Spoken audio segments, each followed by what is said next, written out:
فاعوذ باللہ من الشیطان الرجیم بسم اللہ الرحمن الرحیم۔ اب یہ قرآن مجید کی طویل ترین آیت آ رہی ہے، آیت دین۔ کوئی قرض کا معاملہ ہے، کوئی قرض کا معاملہ ہے کہ آپ نے کسی کو قرض دیا، یا کوئی کاروباری معاملہ ہے، اشتراک ہے جس میں کہ جو بھی ہوگا بعد میں نتائج نکلیں گے۔ ان سب کے بارے میں حکم ہے کہ لکھ لیا کرو۔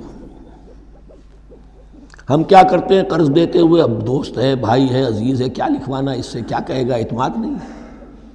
کاروبار شروع ہو گیا، زبانی باتیں کر لی، اس کے بعد رو رہے ہیں، چیخ رہے ہیں، چلا رہے ہیں۔ یا ایھا الذین آمنوا اذا تداینتم بدین الی اجل مسمى فاکتبوہ، اے اہل ایمان جب بھی تم کوئی معاملہ کرو قرض کا، ایک وقت معین تک کے لیے، ایک تو وقت معین ہونا چاہیے، یہ قرض دے رہے ہیں کب واپس ہوگا، فاکتبوہ، تو اس کو لکھ لیا کرو۔ یہ فعل امر ہے، الامر للوجوب، واجب ہے یہ۔ وَلْيَكْتُبْ بَيْنَكُمْ كَاتِبٌ بِالْعَدْلِ، اور چاہیے کہ کوئی لکھنے والا تمہارے مابین عدل کے ساتھ، لکھنے والا کوئی ڈنڈی نہ مار جائے، انہیں بھی چاہیے کہ وہ صحیح صحیح لکھے۔ وَلَا يَأْبَ كَاتِبٌ أَن يَكْتُبَ كَمَا عَلَّمَهُ اللَّهُ فَلْيَكْتُبْ، اور کسی بھی شخص کو جسے اللہ نے سکھایا ہوا ہے کتابت لکھنے کا کام، تو اس کو انکار نہیں کرنا چاہیے لکھنے سے۔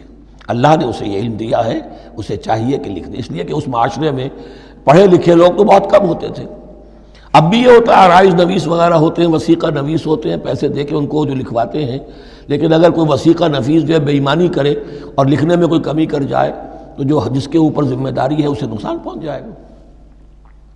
وَلْيَكْتُبْ بَيْنَكُمْ كَاتِبٌ بِالْعَدْلِ، اور چاہیے کہ لکھنے والا تمہارے مابین انصاف کے ساتھ لکھے۔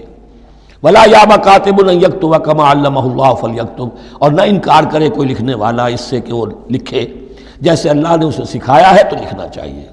وَلْيُمْلِلِ الَّذِي عَلَيْهِ الْحَقُّ، لکھتے وقت املا وہ کرائے جس کے ذمے رقم آ رہی ہے، جس پر حق آ رہا ہے، علیہ الحق، وہ لکھوائے۔ جس کا مال ہے وہ نہ لکھوائے، جس پر ذمہ داری آ رہی ہے وہ لکھوائے، کہ میں کیا ذمہ داری لے رہا ہوں۔ وَلْيَتَّقِ اللَّهَ رَبَّهُ، اور اللہ سے ڈرتا رہے اپنے رب سے۔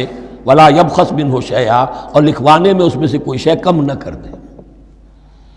فَإِنْ كَانَ الَّذِي عَلَيْهِ الْحَقُّ سَفِيهًا، اب اگر وہ جو مقروض ہے، جو قرض لے رہا ہے، جس کے ذمے کوئی ذمہ داری آ رہی ہے، وہ ناسمجھ ہے یا بوڑھا ہے، ضعیف ہے، اور لا يستطيع ان يمل، یا اس کے اندر یہ اتنی صلاحیت نہیں ہے کہ املا کرا سکے، یہاں املا کے معنی میں ہے، ہوا فَلْيُمْلِلْ وَلِيُّهُ بِالْعَدْلِ، تو اگر وہ نہیں املا کرا سکتا تو اس کا کوئی ولی ہو، اس کا کوئی وکیل ہو، اس کا کوئی اٹارنی ہو، وہ اس کی طرف سے اس کو لکھوائے۔ وَاسْتَشْهِدُوا شَهِيدَيْنِ مِن رِجَالِكُمْ، یہ ایک آیت چل رہی ہے، ابھی پورے رکوع کے اوپر ایک آیت پھیلی ہوئی ہے، سوائے آخر میں تھوڑا سا حصہ دوسری آیت آئے گی۔ وَاسْتَشْهِدُوا شَهِيدَيْنِ مِن رِجَالِكُمْ، اور گواہ بنا لیا کرو دو اپنے مردوں میں سے۔ فَإِن لَّمْ يَكُونَا رَجُلَيْنِ، اور اگر دو مرد دستیاب نہ ہو، فَرَجُلٌ وَامْرَأَتَانِ، تو ایک مرد اور دو عورتیں، ممن ترضون من الشہداء، اور وہ بھی دونوں کے نزدیک مقبول ہوں شہداء، کہ ہاں دونوں کو اعتماد ہے ان پر۔ اب یہ جو سوال آ گیا کہ ایک مرد کی جگہ دو عورتیں، دو مرد یا پھر ایک مرد کا ہونا تو لازم ہو گیا، محض عورت کی گواہی نہیں چلے گی، لیکن اس کا آیا مسئلہ ہر قسم کے معاملے کا ہے یا قرض اور مالی معاملات میں وثیقہ نویسی کا، یہ ایک علیحدہ مسئلہ ہے۔ یہ تو باتیں پھر فقہا کے ہاں تفصیل سے ملتی ہیں، لیکن یہ مسئلہ موجود ہے کہ دو مرد، اور اگر دو مرد دستیاب نہ ہو تو ایک مرد اور دو عورتیں، تو سوال تو پیدا ہو گیا کہ کیا عورت کی گواہی عادی ہے؟ ان تضل احداہما فتذکر احداہما الاخری، مبادا ان میں سے کوئی ایک بھول جائے تو یاد کرا دے دوسری۔ عقلی سوال پیدا ہو گیا، کیا مرد نہیں بھول سکتا؟ کیا جواب ہے اس کا؟ جواب یہ ہے کہ واقعتاً اللہ تعالیٰ نے عورت کے اندر نسیان کا مادہ زیادہ رکھا ہے۔ الا یعلم من خلق وهو اللطیف الخبیر، کیا وہی نہ جانے گا جس نے پیدا کیا ہے؟ اس نے پیدا کیا ہے، وہ جانتا ہے۔ نسیان کا مادہ کیوں زیادہ رکھا یہ بھی سمجھ لیجیے، عقلی بات ہے، منطقی بات ہے۔ She has to play the role of number 2، اسے مرد کے تابع رہنا ہے۔ جو نمبر 2 ہوتا ہے اس کے اوپر، اس کے کبھی احساسات کے اوپر، کبھی جذبات کے اوپر کوئی نہ کوئی کوفت، کوئی قدورت آتی ہے۔ اور اس میں اللہ تعالیٰ نے ان کا سیفٹی والو رکھا ہوا بھول جانا. اگر بھولنا نہ ہو، یاد ماضی عذاب ہے یا رب چھین لے مجھ سے حافظہ میرا. یہ نسیان جو ہے یہ بھی ایک بہت بڑی نعمت ہے، ورنہ تو کوئی صدمہ دل سے اتری نا، کوئی غصہ کبھی ختم ہوئی نا.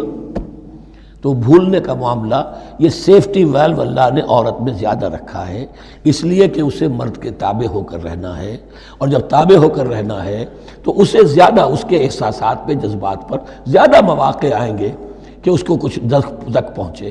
اس کے لیے یہ سیفٹی ویلو کے نسیان ہے، یہ زیادہ رکھ دیا گیا ہے. ان تضل احداہما فتذکر احداہما الاخری. اب یہ کہ اگر یہ بات سمجھ میں نہ آتی تب بھی اللہ کا حکم ہے ماننا ہے. اگر فکس کیپٹل اور فلوئڈ کیپٹل کا فرق سمجھ میں نہیں آتا تب بھی بے حلال ہے، ربا حرام ہے. اللہ خیر صلی اللہ احل اللہ البیع وحرم الربا. لیکن اگر حکمت سمجھ میں آ جائے تو نور علی نور. ولا یاب الشہداء اذا ما دعوا. اور نہ انکار کریں گواہ جب کہ ان کو بلایا جائے. اب گواہی کے لیے بلایا جائے تو گواہ نہیں آ رہے، نخرہ کر رہے، نہیں، ان کو آنا چاہیے. جو اللہ کی کوئی گواہی جو ہے اگر چھپائی ہے تو بہت بڑا ظلم ہے. ولا تسأموا. اور اس سے تھکو مت، کسل مت کرو، سستی مت کرو. ان تکتبوہ کہ تم لکھو اسے صغیراً اور کبیراً، چاہے چھوٹا معاملہ ہو چاہے بڑا ہو.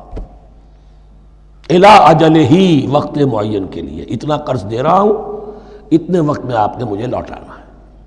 اس کے بعد آپ بڑھا سکتے ہیں، آپ دیکھ سکتے ہیں، اسے مزید مہلت دے سکتے ہیں. ایسے ہی حالات ہیں تو آپ معاف بھی کر سکتے ہیں. لیکن یہ کہ جب لکھنا ہے، حکم دیا جا رہا ہے تو اس میں اجل معین ہو، الی اجلہ ہی. اور اس میں چھوٹے بڑے کی تفریق نہ کرو، چاہے چھوٹا مسئلہ بڑا لکھ لو. ذالکم اقسط عند اللہ. یہ اللہ کے نزدیک بھی زیادہ مبنی بر انصاف ہے.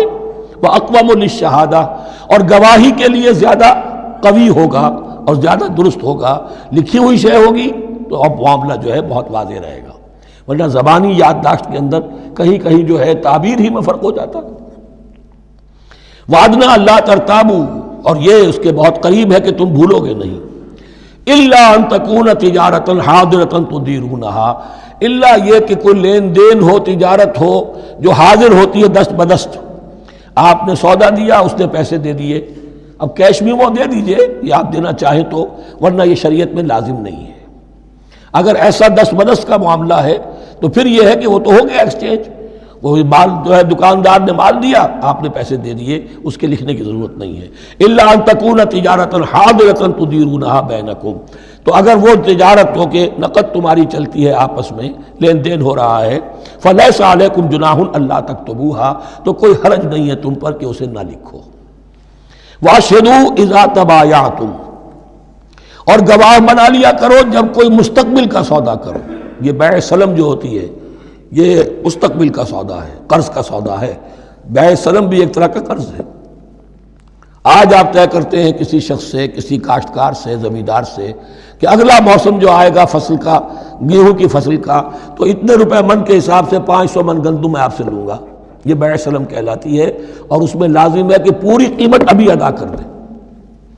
لیکن اس میں بھی کہ اس وقت آپ کو اتنی گندم دینی ہے، اس کو لکھوا لو اور اس پر 2 گواہ بنا لو. واشہدوا اذا تبایعتم ولا یضار کاتب ولا شہید. اور نہ نقصان پہنچایا جائے کسی لکھنے والے کو یا گواہ کو، اور نہ نقصان پہنچائے کوئی لکھنے والا یا گواہ. یہ یضار دونوں کے لیے آ جائے گا. یہ معروف بھی ہے اور مجرور بھی ہے. نہ ضرر پہنچایا جائے اور نہ ضرر پہنچائے، نہ کوئی کاتب اور نہ کوئی شہید گواہ. وَإِن تَفْعَلُوا. اگر تم ایسا کرو گے، نقصان پہنچاؤ گے، فَإِنَّهُ فُسُوقٌ بِكُمْ. تو یہ تمہارے لیے بہت بڑے گناہ کی بات ہوگی. وَاتَّقُوا اللَّهَ. اللہ سے ڈرو. وَيُعَلِّمُكُمُ اللَّهُ. اللہ تمہیں تعلیم دے رہا ہے. وَاللَّهُ بِكُلِّ شَيْءٍ عَلِيمٌ. اللہ ہر چیز کا علم رکھنے والا ہے. Assalamu alaikum. If you enjoy our videos, please don't hesitate to share them with your friends and family. Also, consider subscribing to our channel to access a comprehensive collection of Dars Quran videos presented by Dr. Israr Ahmed.